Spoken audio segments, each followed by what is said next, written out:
ఈ ఎన్నికల్లో కాంగ్రెస్‌ది పార్టీ పుట్టిన తర్వాత అతిపెద్ద మూడవ ఓటమి.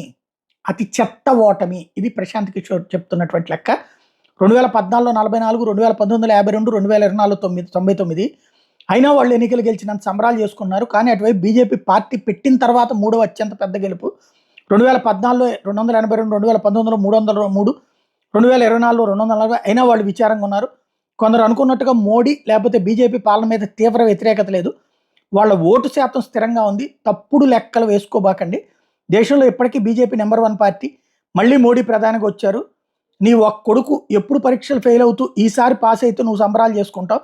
అదే రెండో కొడుకు ఎప్పుడు 90% మార్కులు తెచ్చుకుంటూ ఈసారి 70% తెచ్చుకుంటే విచారపడతావు. ఇది అంతే అంటూ ఎన్నికల ప్రచారకర్త ప్రశాంత్ కిషోర్, నేను ఏదైతే ఇంతకు ముందే చెప్పానో ఈ విషయం 2-3 వీడియోస్ కూడా చేస్తున్నాను. ఏదైతే జరుగుతున్నటువంటి ప్రచారానికి సంబంధించి ఆ విషయమే ఇక్కడ క్లియర్ అయిందనమాట.